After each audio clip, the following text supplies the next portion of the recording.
Hello brothers and welcome back to another video. So two things to discuss today, and that is we have a brand new Sisters of Battle vehicle fully painted up. We'll get into that in a second, but firstly I want to talk about the Salamander leaks. Myself and a lot of people, I was convinced that these Salamander leaks were not official. They were basically made up because the wording of them was just a bit odd.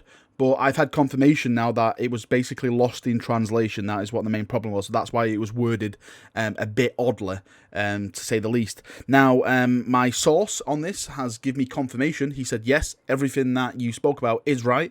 And the confirmation of this is that he actually sent me the Promethean Discipline page. So we're going to quickly go through this right now. For those of you who are not aware, this is basically the Salamander psychic powers. That's all it is. It's just a fancy name for saying, hey, this is what the Salamanders can do when it comes to the psychic phase. So number one is Flaming Blast, and it says the librarian condenses the rolling energy of the warp into a great ball of raging fire before casting it at a foe. Flaming Blast has a warp charge value of 6. If manifested, select one point on the battlefield within 24 inches of visible to the Psyker, and roll 1d6 for each enemy unit within 3 inches of that point. On a 4+, that unit suffers 1 mortal wound. So again, that confirms what we had the other day. Number 2 is called Fire Shield. Extending his hand, a great sheet of flame bursts from the librarian's palm. With a sweep of his arms, he creates a towering wall of flame to protect his battle brothers.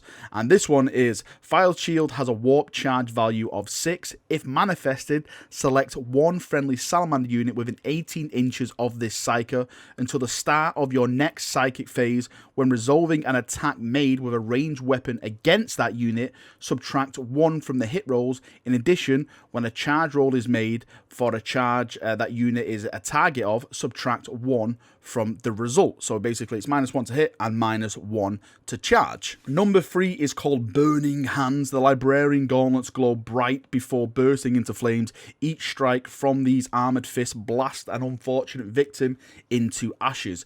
Burning Hands has a warp charge value of 6. If manifested, then until the start of your next psychic phase, when resolving an attack made with a close combat weapon, and it's got in brackets the profile for which this can be found in the Warhammer 40,000 core rules, by this player, if a hit is scored, the target suffers 1 mortal wound and the attack sequence ends. So that's pretty cool for Burning Hands right there. Right, let's move on to number 4. Now this is called Drakeskin. I think this is probably the best ones because I love a bit of close combat. So Drakeskin, the librarian summons a shimmering layer of translucent scales around his allies, harder even than the imperious hides of the great drakes of Nocturne. Drakeskin has a warp charge value of 6. If manifested, select one friendly Salamander unit within 12 inches of the Psyker until the start of your next psychic phase.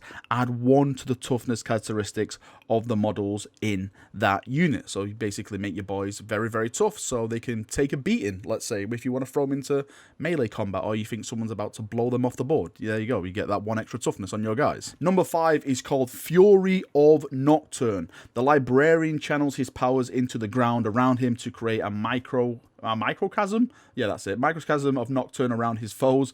The earth darkens and begins to split before towering flames and boiling magma spew forth to burn the enemies or the salamanders to cinders. Wow, the psychic stuff of the salamanders are very, very brutal. Everything shall burn. What? There's like no hugging at all in this. I'm very let down. So it says Fury of Nocturne has a warp charge value of 6.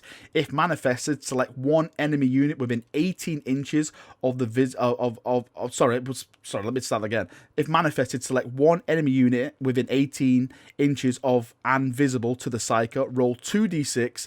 If the result is greater than the highest toughness characteristics of that model in that unit suffers D3 mortal wounds. Sorry, that was a bit of a mouthful. I messed that up a bit, but there you go. It's on the screen anyway if you want to read it out for yourself.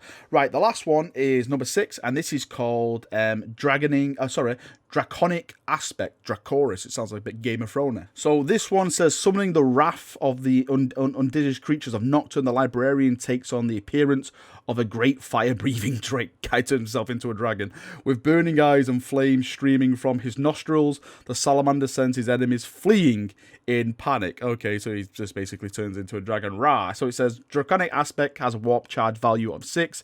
If manifested, then until the start of your next psychic phase, subtract 2 from the leadership characteristics of models in enemy units whilst their unit is within 12 inches of the psyker. So that is basically the anti-leadership psychic ability. So this source, by the way, who gave me this, has basically confirmed that everything that was mentioned, the characters, the Primaris character that we talked about, it's not the captain that we thought. It's a new guy who's basically going to have a Thunderhammer. By the way, I got that wrong the other day. I thought it was a Power Fist. It's not. It is a Thunderhammer.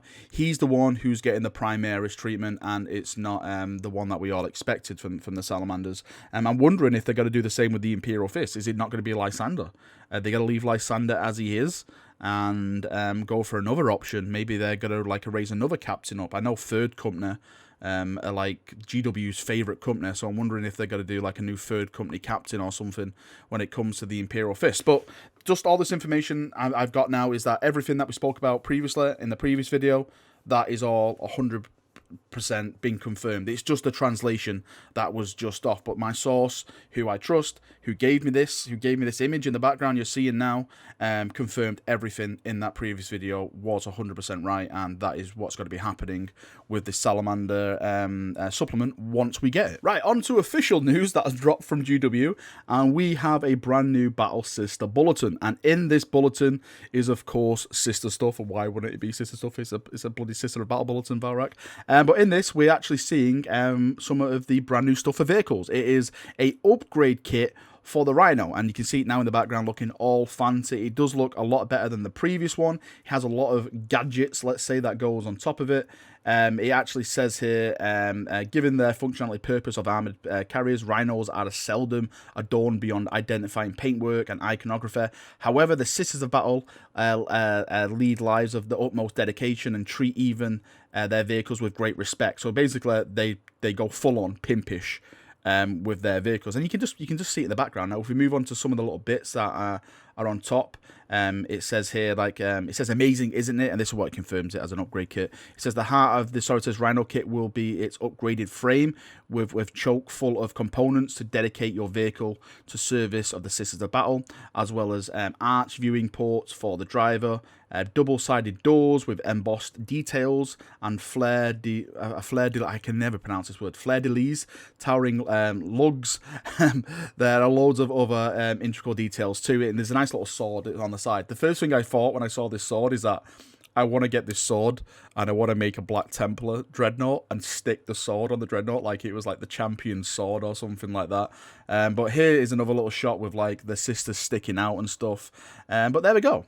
Nice Sisters of Battle vehicles. It looks really, really cool. I think it's painted fantastically. Of course, when GW paint stuff, it makes everything a million times more better. But I am glad to see that the vehicles are getting the pimpish treatment as well, and it's just not the characters. You know, the vehicles are a massive part of the army. You can have the most gorgeous troops on the battlefield, but if the vehicles look like a pile of crap, then it's always going to bring your army down to like crappy levels. So I'm very, very glad that the Sisters are getting this kind of stuff. Hopefully, we're going to see even more. I would love to see new vehicles added to the sister range. Maybe Cole gets his hands on some stuff. I'm not saying they're going to get grav vehicles or anything like that, but I'm just saying I wonder if they'll get new war machines and stuff like that. Because again, GW has confirmed this is a full range refresh, but they will be getting new stuff added to it as well. So I'm hoping if one of these things will be like a new kind of maybe battle tank or something like that when it comes to the sisters, to make them really, you know, go toe to toe with like stuff like the Primaris Executioner, let's say.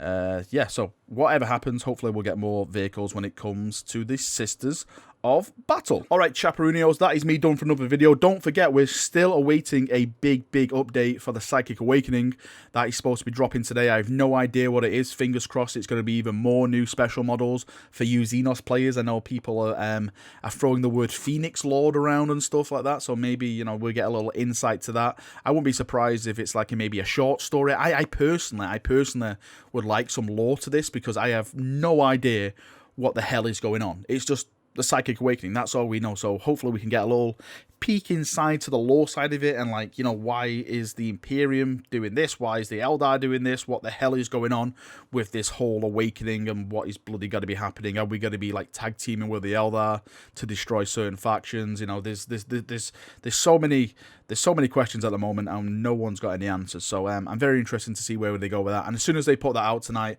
of course, I will be doing a video dropping it all out and going through it all in detail, as I always do. Right, sorry, I've been waffling on for the past, you know, couple of minutes.